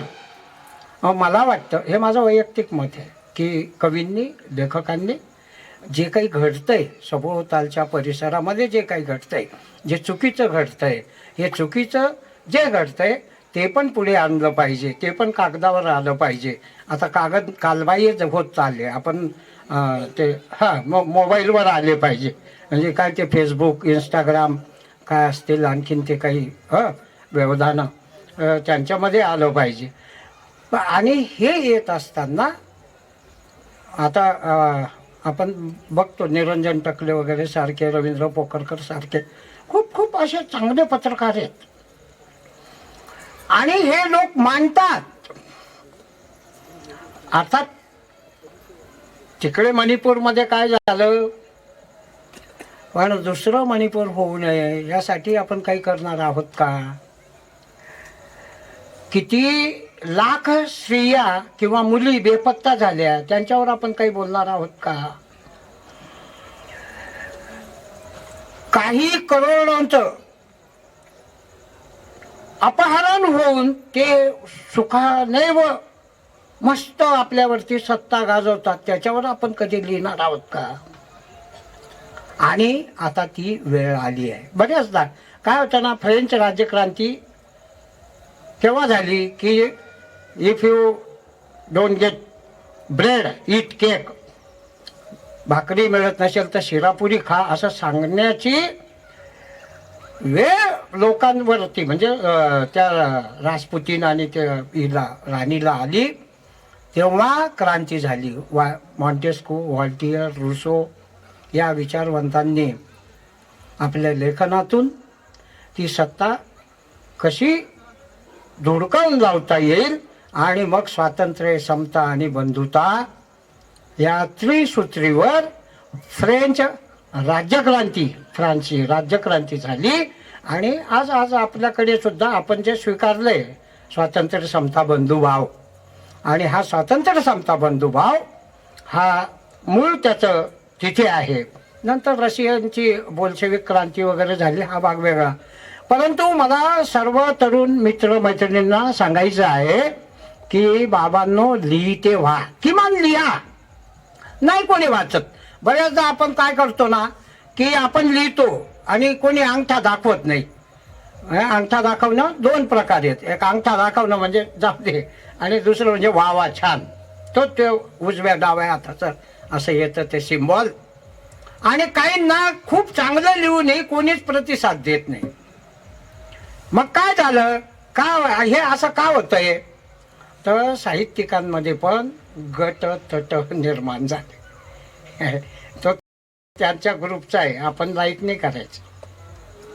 तो त्या ग्रुपचा आहे, आपण लाईक नाही करायचं. अरे पण तुम्ही त्याला नाही लाईक करत आहेत. त्याने जी कलाकृती सादर केली आहे, त्याने जे काव्य निर्माण केलेलं आहे, त्याने जे लेखन केलेलं आहे, त्या लेखनाला तुम्हाला प्रतिसाद द्यायचा आहे. आणि असं जर झालं तर मला वाटतं 3 दिवस तुम्ही सर्व दाभाडीचा आहे पण नाही पण तरी पण दाभाडीकरांतर्फे आपलं सर्वांचं स्वागत करतो. आपले 3 दिवस खूप छान आनंदात जावोत अशा शुभेच्छा व्यक्त करतो. आणि पुढील वक्त्यांना बोलण्यासाठी मी विराम घेतो. धन्यवाद. जय हिंद, जय महाराष्ट्र. लेखक, कवी, प्रतिभावंत लोक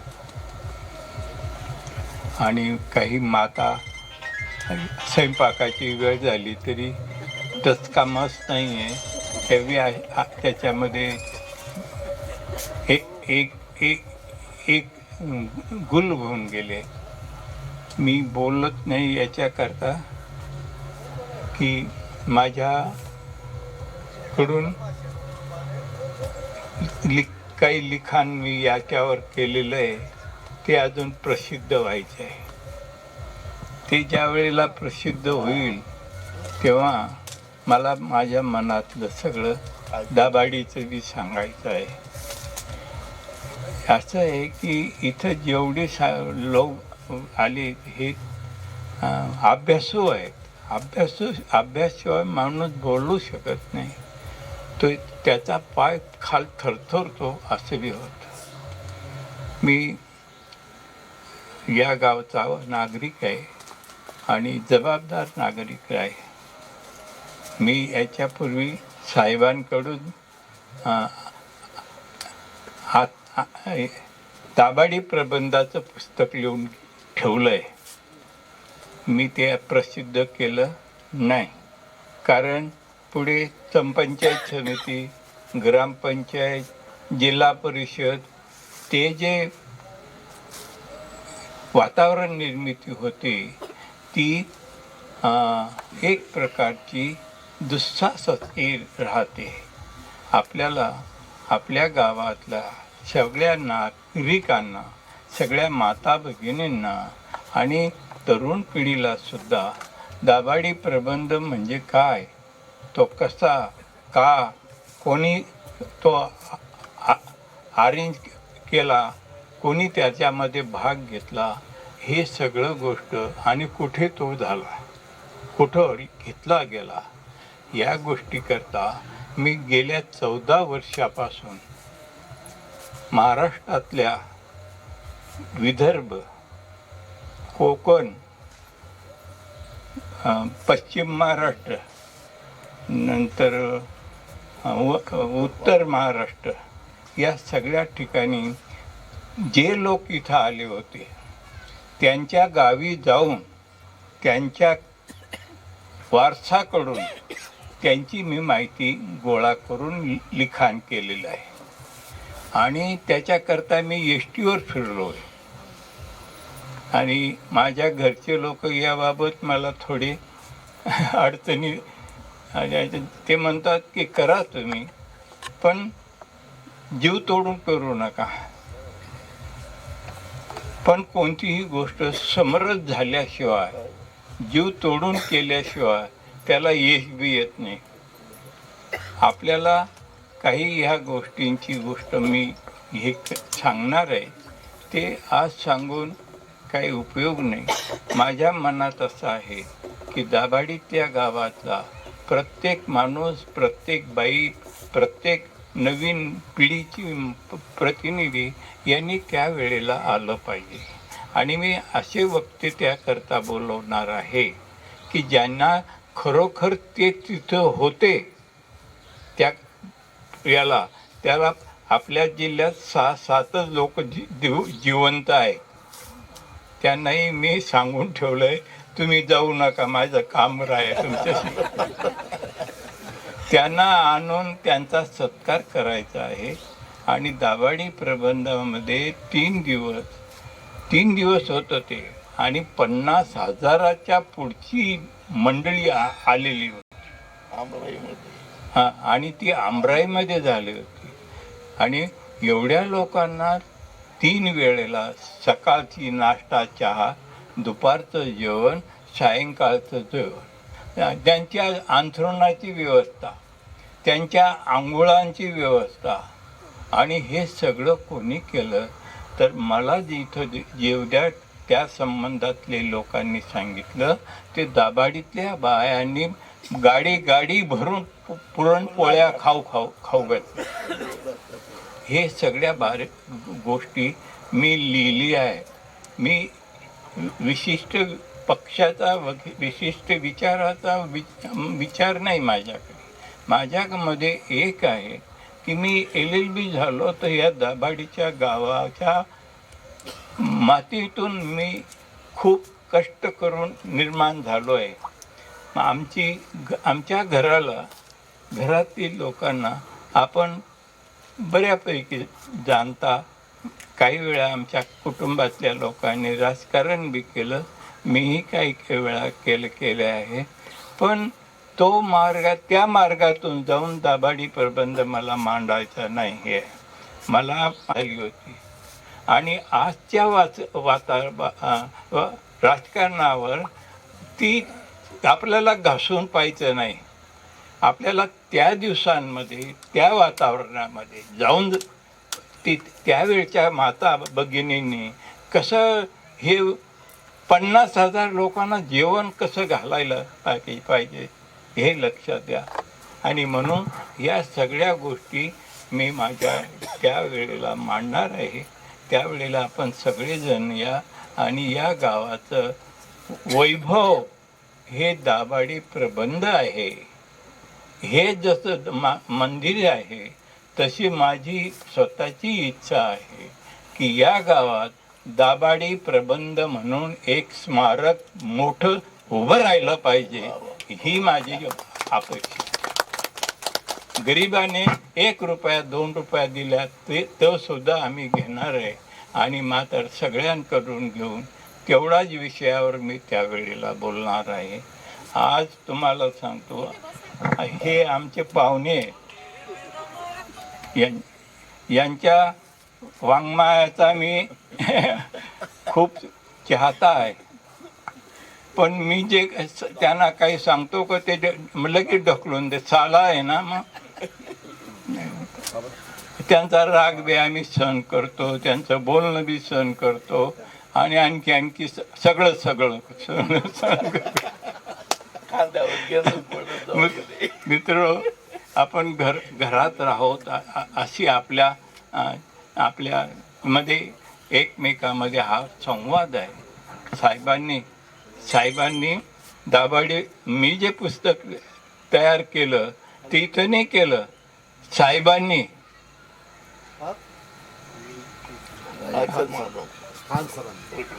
राजन खान सर यांच्याकडे ते पुस्तक मी दिलं. मागे दाभाडी ते आले होते, यांच्या घरी आमचे भाऊबंद आहेत, यांच्या घरी मुक्कामाला होते. तिथं जाऊन मी सांगितलं की मी हे पुस्तक लिहिलेलं आहे, मला छापायचं आहे, तर मला कोण करून देईल. ते मग त्यांनी काही बोलले नाही, माझ्याकडे द्या. पण मला माझ्या मित्रांनी सगळ्यांनी सांगितले की साहेबाकडे द्या. त्यांच्याकडे दिले, पण त्यांच्या घरावर आपत्त्या येत गेल्या आणि त्या आपत्त्यांमध्ये ते पुस्तकं लांबत 3 वर्ष होऊन गेले. मी 3 वर्ष सहन करत राहिलो.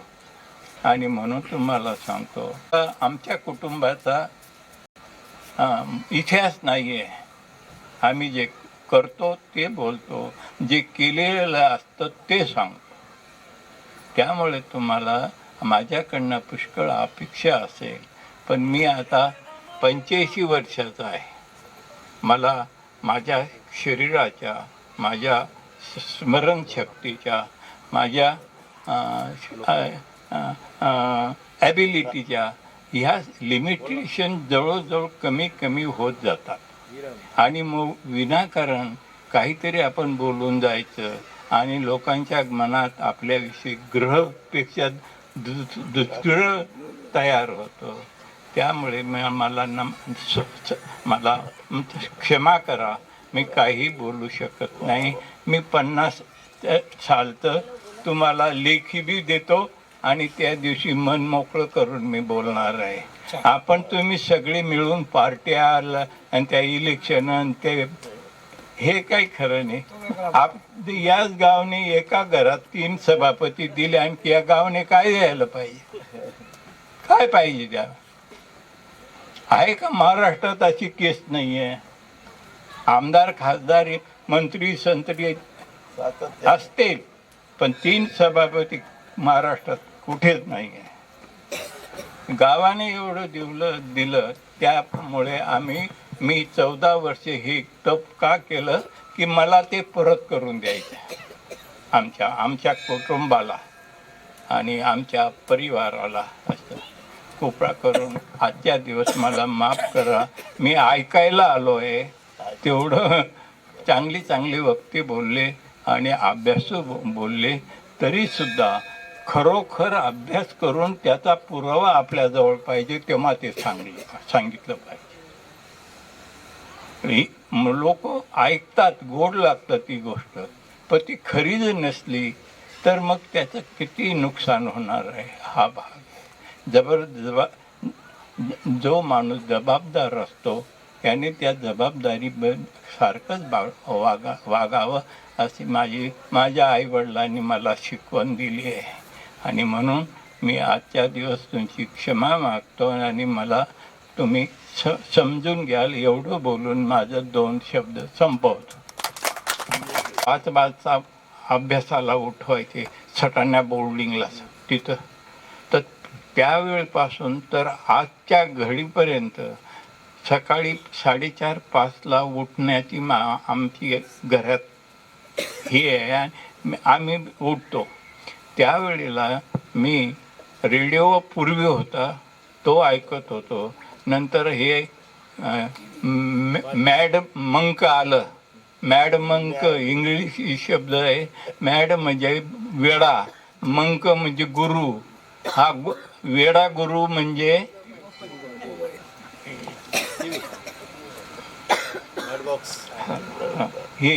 हे दबड आलं आणि याने सगळा सत्यानाश करून दिला.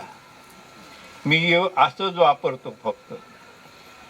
आणि याच्यामुळे जगामध्ये आज अशी हे होऊन राहिली की कितीतरी कोटी लोक याच्याने बुद्धीने याने शरीराने आणि त्यांच्या सगळ्या जीवनामध्ये सगळी कालव होऊन गेली. तुम्हाला सांगतो, आपली जी संस्कृती आपल्या पूर्वजांनी आणली ती संस्कृती हळूहळू इतकी कमीच होऊन गेली. तर मी आता माझा एक मुलगा नाशिकला जिल्हा सरकारी वकील आहे. त्याला तिथं 18-20 वर्ष झाली. मी नाशिकला जेव्हा जातो ना तेव्हा पाहतो तर 9वारी साडी बाया दिसतच नाही. अरे आमच्या वेळेला पूर्ण पदर घेऊन 9वारी पातळ बाया होत्या. त्यांना आडातून पानं काढावं लागत, जळावं लागत होतं, कांडावं लागत होतं. तर आता ती गोष्ट गेली. सगळ्या ह्या ज्या गोष्टींचा आहे तर फॅमिली लाईफ नाही राहिलं. कुटुंब रचना डिस्टर्ब होण्याच्या मार्गावर चालली आहे. त्याच्यावर मग मी हा मुद्दा सांगायचा मला. मी पहाटेला उठल्यानंतर मी साधू संत महंत तपस्वी ध्यानी यांचे प्रवचन ऐकतो आणि त्याच्यातला जो गाभा आहे तो मी लिहून ठेवतो. आणि अशा माझ्या डायऱ्या आहेत. त्या डायऱ्यांच्या अनुसार मी 3रं पुस्तक तयार केलं. तेही आता छापायला दिलेलं आहे आणि त्याचं नाव आहे पहाटेची डायरी.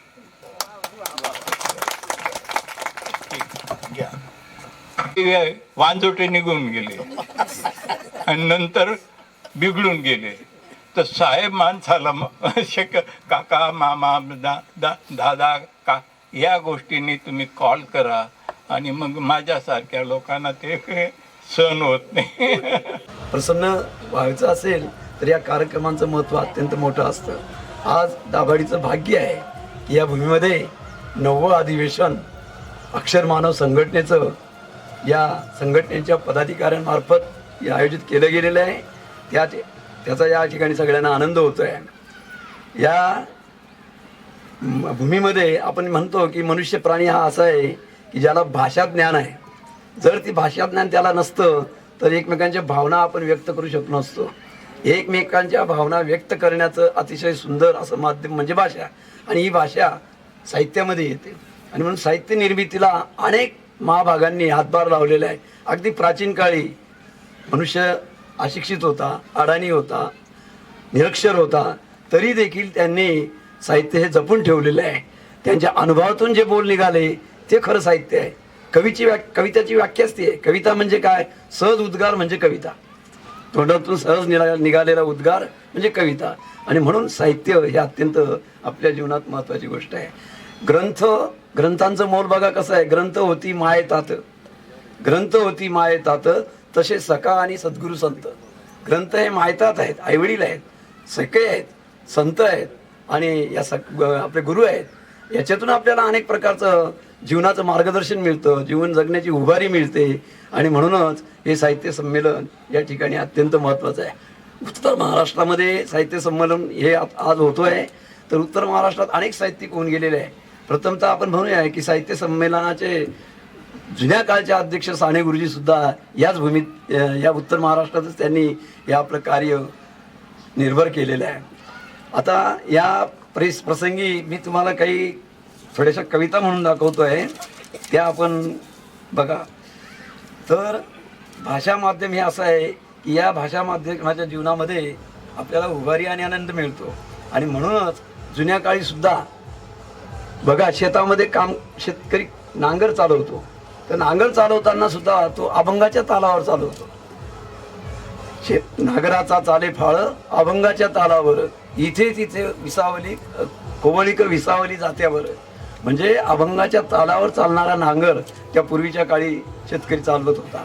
आणि प्रत्येक घरामध्ये माऊली ज्या वेळेला दळण दळत असेल त्यावेळेला तिच्या ओठातून ज्या ओव्या निघत होत्या त्या सुद्धा साहित्यातल्या उत्कृष्ट अशा भावना होत्या. आणि म्हणूनच इथं आपण पाहतो. किंवा मोठीची ललकारी, जेव्हा मोठ चालवायचे शेतकरी आणि शेताला घालण्यासाठी, तर त्यावेळेला ती मोठीची ललकारी त्यांना सहजरित्या म्हणजे त्यांच्या मुखातून निघायची. आणि बैल, ती मोठीची ललकारी बैल ऐकल्यानंतर ती अगदी शिस्तबद्ध अशा रीतीने त्यांची चालणं व्हायचं. अशा या सगळ्या. आणि तर आणखीन साध्या साध्या गोष्टी काही साहित्यिकांनी आपल्या नजरेसमोर आणून दिलेल्या आहे. निसर्गाकडे पाहताना त्यांना ते सुचलेलं आहे. निसर्ग हा मोठा कवी आहे किंवा अतिशय अनुभवी असा भाग आहे. तो काय म्हणतो की चारामुखी पिलाच्या चिमणी हळूच देई, गोठ्यात वासरांना या चाटतात गाई. बघा निसर्गाने किती अद्भुत असा चमत्कार या ठिकाणी आपल्याला पाहायला मिळतो की पिलू असेल चिमणीचं, तर ती चोचीमध्ये चारा भरवताना ती अत्यंत सावधगिरीने त्या ठिकाणी ती चारा भरवते. म्हणून चारामुखी पिलाच्या चिमणी हळूच देई, गोठ्यात वासरांना या चाटतात गाई. हे प्रेम, हे वात्सल्य, हा जिव्हाळा हे प्राणी आपल्याला शिकवतात. पण आपण बऱ्याच वेळेला हे वात्सल्य, प्रेम आणि माया या गोष्टीला आता दुरावत आहोत. असं न होता आपणही या अक्षर मानव संघटनेद्वारे ही मानवजात या ठिकाणी अक्षर आहे. अक्षर या शब्दाचा अर्थ काय? न संपणारी आहे. तिला क्षर नाही, क्षय नाही. आणि म्हणून अक्षर मानव संघटना ही अक्षर परब्रह्माशी जुळवून घेतलेली आहे. कारण अक्षर परब्रह्म जे आहे ते आपल्याला सगळ्यांना माहिती आहे. म्हणजे जो परमेश्वर आहे आपला सृष्टीचा करता, तो सुद्धा या ठिकाणी अक्षर आहे. आणि म्हणून अक्षर परब्रह्माची ओळख करून देणारा हा असा अक्षर मानव समाज संघटना ही अत्यंत अतिशय सरांनी चांगल्या रीतीने कल्पक असं नामाविधान केलेलं आहे. आणि म्हणूनच इथं मी या ठिकाणी एक छोटीशी कविता म्हणून दाखवणार आहे.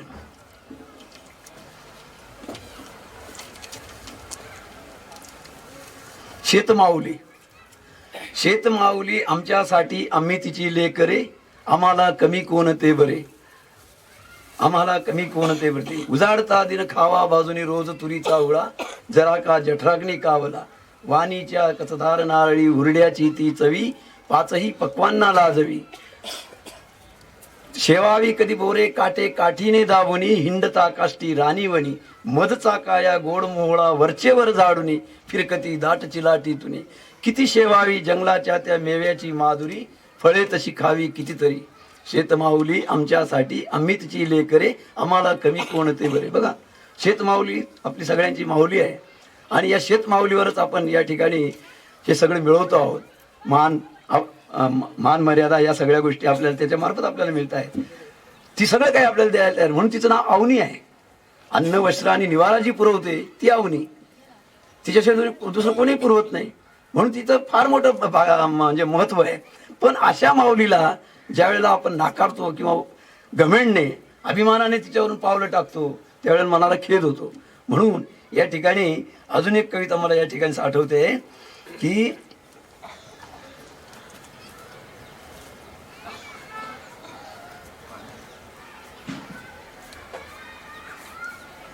कसं आहे, वयामानानुसार मला काही वेळेला विस्मरण होतं आणि बोलता बोलता थोडासा आवाजही माझा थोडा फाटलेला असल्यामुळे थोडा बेचैन होतो मी. तर ते काय म्हणतंय, घनदाट मृगाचा प्राशुनिया पर्जन्य या तुषार्थ भूवर आले नवचैतन्य, उन्माद सरे तो दर्प दरवळे भोवती, थरथरा कापती वर दर्भाची पाती, ते सुस्त दुलिकन गाऊ लागले गीत, कोलाहल गुमला चौकडे रानात, अभिमानी मानव आम्हाला अवमानी, बेहोश पावले पडती आमच्यावरुनी, अभिमानी मानव आम्हाला अवमानी, बेहोश पावले पडती आमच्यावरुनी, त्या मत्त पदांना नच जाणी वाजुनी, की मार्ग शेवटी मातीला मिळती, मातीवर चढणे एक नवा थर आणती. बघा, आपण अभिमानाने मोठ्या दिमाखाने तिच्यावर चालत राहतो, तिला विसरतो आपण. पण ती काय म्हणते की शेवटी हा सगळा मार्ग जो आहे तुमचा आपला, हा मातीवर जमा होणार आहे, मातीवर चढणे एक नवा थर आणती. धनवंत असू द्या दीन भिकारी, कुणी संत असू द्या वा पापी वे बिचारी, इकडेच वाहते सगळ्यांची रहदारी, त्या भस्मचितेवर सारी नीती अनिती, मातीवर चढणे एक नवा थर आणती. दर्पणी पाहू द्या रमणी रूप दर्पात, वा भाऊस पुरू द्या बलशाली सम्राट. आता मी पांडित्य मांडतोय, वा भाऊस पुरू द्या बलशाली सम्राट, पांडित्य मांडू द्या शब्दांचा आकांत, ती रूप बुद्धी ती शक्ती, अखेर आमची भरती, मातीवर चढणे एक नवा थर आणती. कित्येक सिकंदर जग जिंकून गेले, कित्येक मुनी अन मुनी धुळीने गेले, कित्येक वाल्मिकी अखेर इकडे आले, त्यांचा सुद्धा या ठिकाणी तोच योगदान, म्हणजे शेवट त्यांचाही अशाच पद्धतीने झालेला आहे. म्हणून मातीची दरपोक्ती तिने स्वतः म्हटलेलं आहे की तुम्ही माझ्यावरून जर एवढ्या दिमाखाने अभिमानाने जर मला तुडवत असाल तर शेवटी तुम्ही मलाच येऊन मिळणार आहात. आणि म्हणूनच या ठिकाणी ही कविता मी तुमच्यासमोर मांडण्याचा प्रयत्न केलेला आहे. तशी एक हिमलाट आहे कुसुमाग्रजांची. या हिमलाट कवितेमधून त्यांनी सामाजिक ज्याला म्हणतो आपण समाजवाद, हा समाजवाद उभा केलेला आहे. हिमलाट म्हणजे काय, थंडीची लाट. तर हिमलाटमध्ये काय म्हणता येते,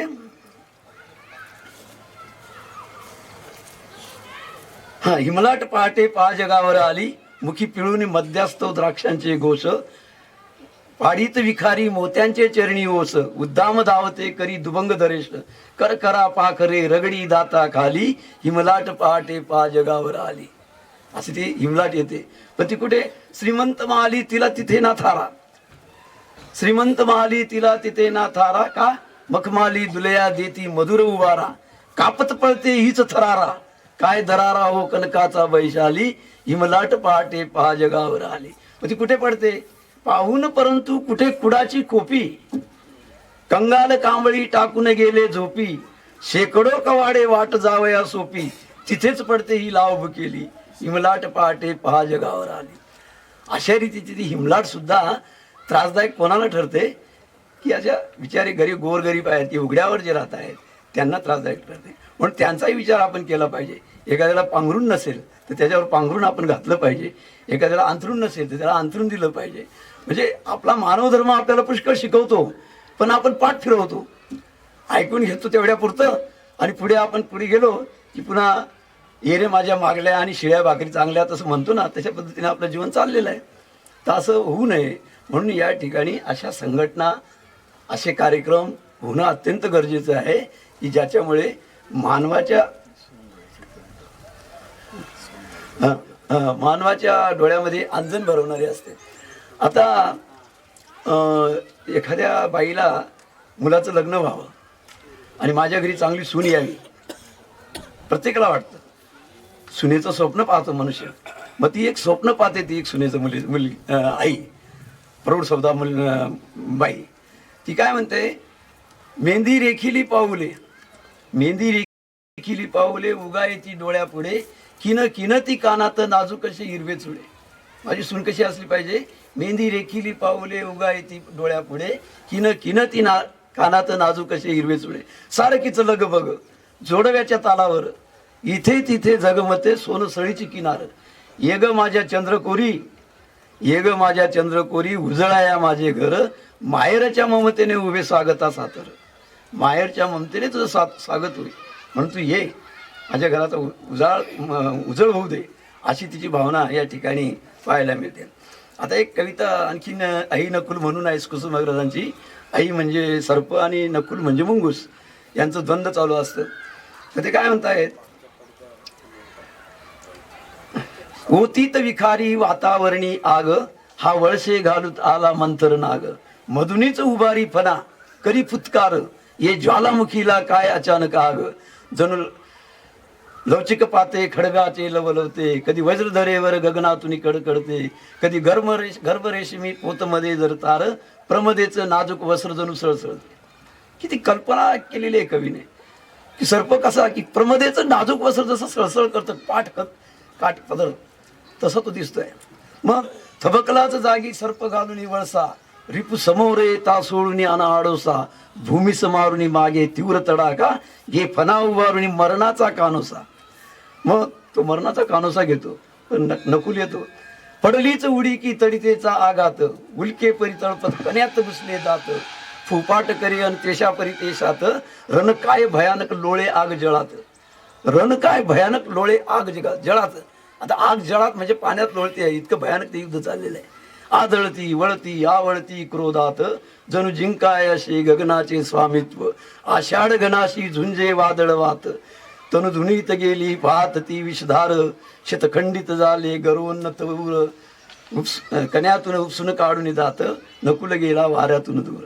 म्हणजे या ठिकाणी एखादा मातब्बर किंवा ज्याला आपण म्हणतोय की जो कोणालाच जुमानत नाही असा अर्धांड म्हणूया, असा रूपक त्या ठिकाणी आईला दिलेलं आहे. आणि नकुल म्हणजे जो सामाजिक खरा कार्यकर्ता आहे त्याचं बळ हे त्याच्यापेक्षाही श्रेष्ठ आहे, तो त्याला नमवू शकतो आणि म्हणून त्याच्याकडे दुर्लक्ष करून चालणार नाही. अशा अनेक गोष्टी या ठिकाणी मला सांगाव्याशा वाटत आहेत. पण आणखी कोलंबसाचं गर्वगीत आहे. कोलंबसाच्या गर्वगीतामध्ये काय म्हणतायत ते,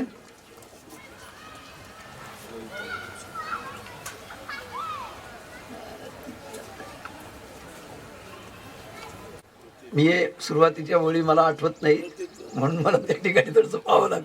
हजार जिव्हा तुझ्या गरजू दे प्रतिध्वनीने त्या, समुद्रात डळमळू दे तारे, विराट वादळ हेल काऊ दे पर्वत पाण्याचे ढळू दे दिशा कोण सारे, ताम्रसुरा प्रासुनी मातू दे दैत्य नभामधले दडू दे पाताळी सविता, आणि ही तयाची आदिराणी दुभंग धरणीला कराया पाजळू दे परिता, की स्वर्गातून कोसळलेला सूड समाधान मिळाया प्रमत्त सैतान, जमवून मेळा वेताळांचा या दर्यावरती करी हे तांडव थैमान, पदच्युता तो भीषण नर्तन असे चालू दे फुटू दे नभ माथ्यावरती. पण आम्ही कोण आहोत, नाविक आहोत. परंतु आम्ही नाविक आहोत,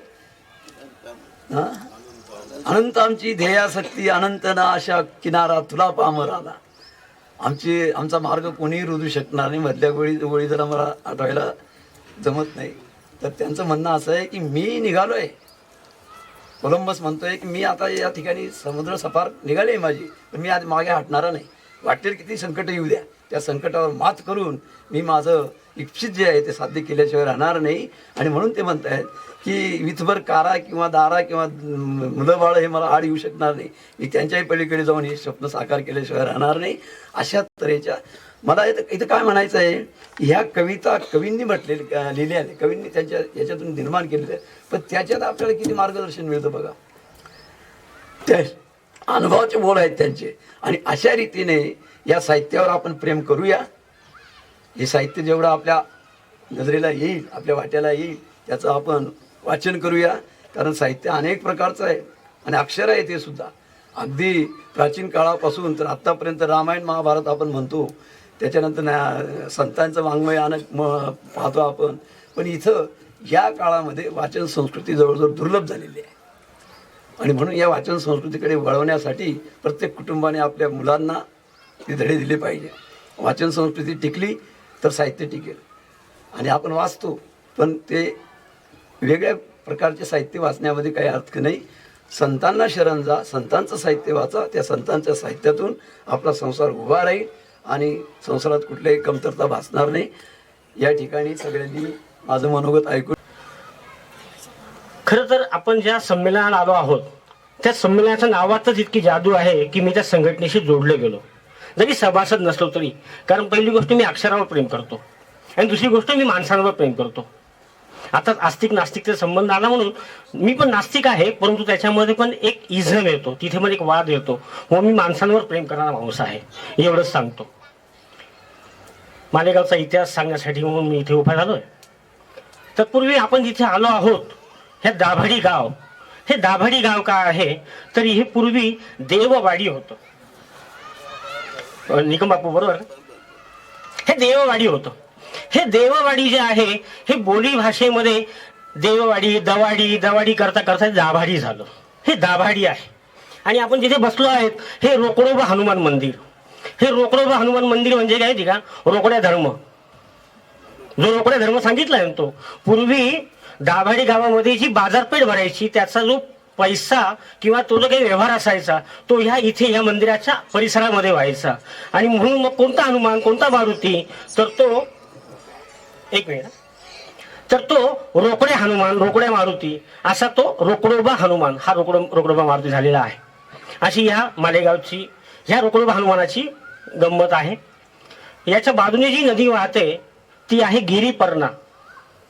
आणि जी तुम्ही तिकडून जायला असेल पुण्याकडून किंवा मुंबईकडून तर ती जी एक आहे तर ती मोसम नदी आहे, ती आहे मोक्षगंगा. हे मालेगावचे नाव आहेत, हे आमच्या मालेगावच्या लोकांना माहिती नाही. ही मोक्षगंगाची मोसम झाली. मोक्षगंगाची मोसम, मोक्षगंगा, मोक्षिणी आणि मग मोसम. आणि ही गिरीपर्णा नदी जी आहे हिचा अपभ्रंश होत होत हा गिरणा झालेला आहे.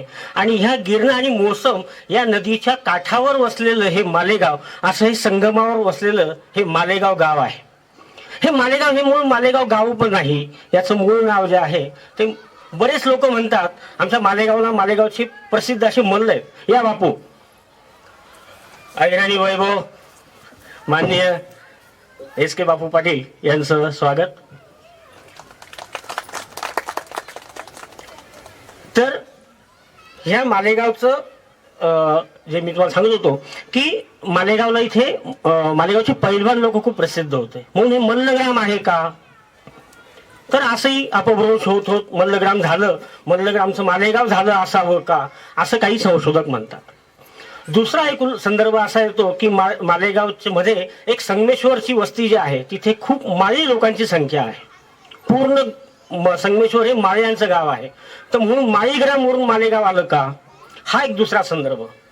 तिसरा संदर्भ अहिल्याबाई होळकर यांचा मुलगा मालोजी हा खूप अल्प वयात हा युद्धामध्ये मारला गेला. आणि अहिल्याबाई होळकरांची चांदवड टांगसाळ होती, म्हणजे नाणे पाडले जायचे चांदवडला आणि त्यांना जाताना मालेगाववरून जावं लागायचं.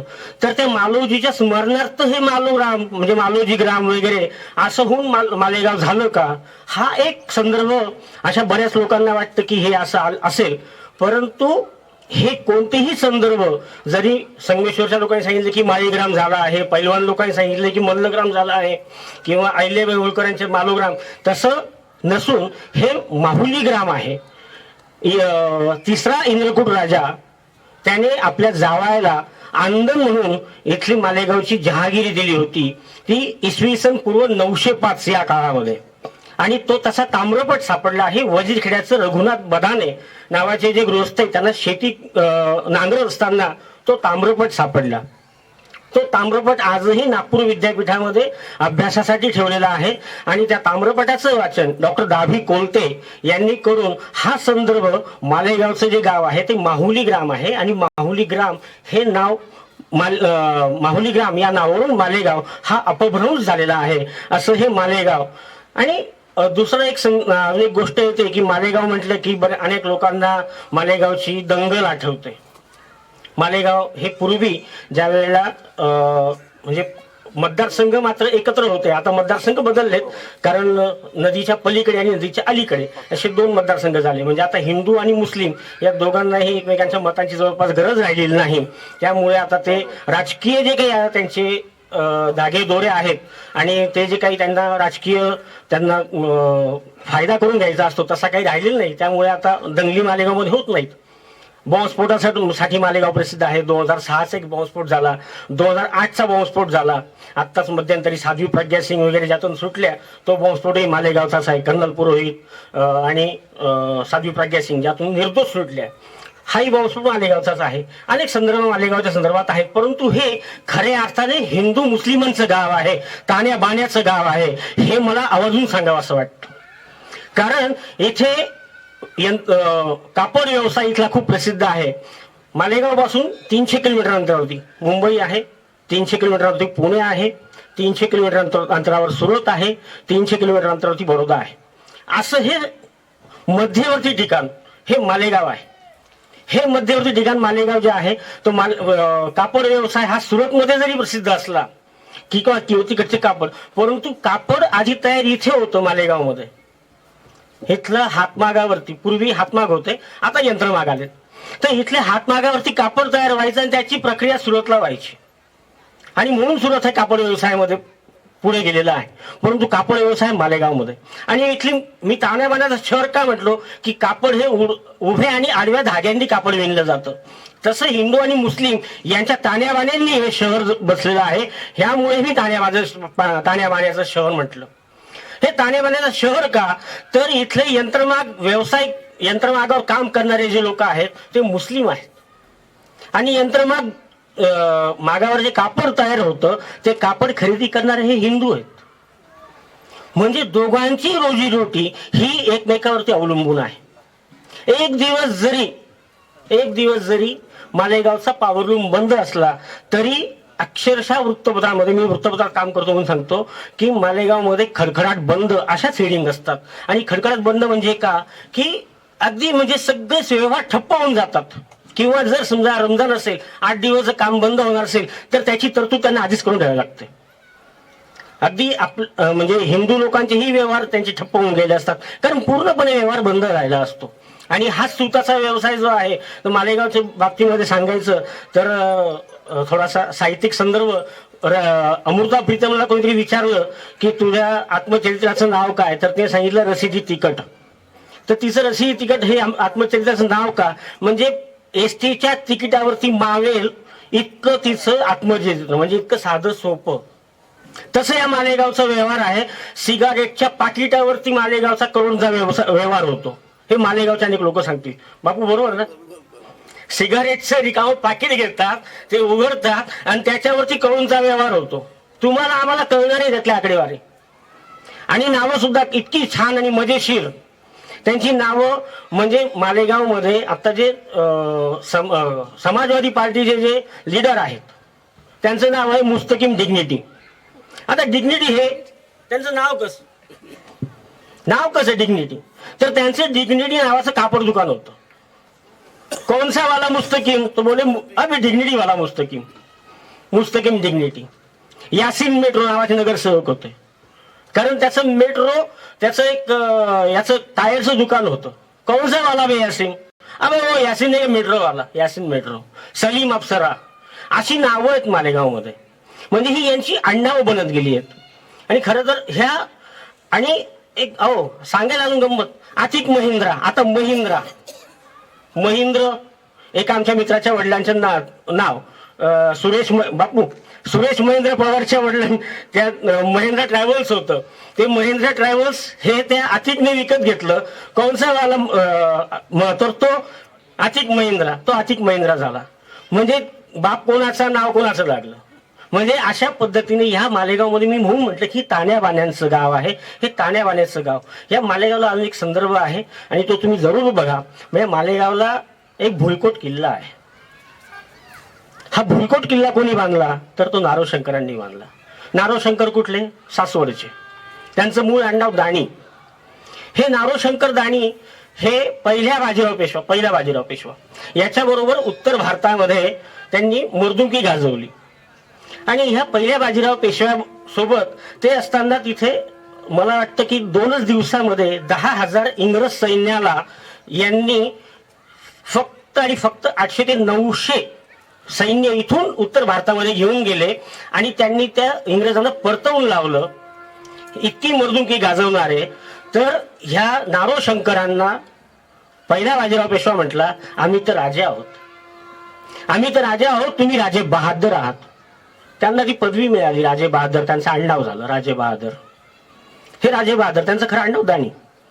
तर हे राजे बहादर यांना जेव्हा मालेगावचा परगणा, निंबायती परगणा म्हणून मनमाडकडून येताना निंबायती नावाचं गाव लागतं, तो निंबायती परगणा त्यांना मिळाला. आणि निंबायती परगणा त्यांना मिळाल्यानंतर त्यांनी या मालेगावमध्ये मग आता तो इथला त्याला सरदारकी सुभेदारीच त्याला मिळाली. मग इथे मालेगावमध्ये काहीतरी आरामासाठी म्हणून त्यांनी यायचं म्हणून त्याने मालेगावला किल्ला बांधायचं ठरवलं. आणि मोजून 3 गल्ल्यांचं गाव होतं हे मालेगाव, 3च गल्ल्यांचं.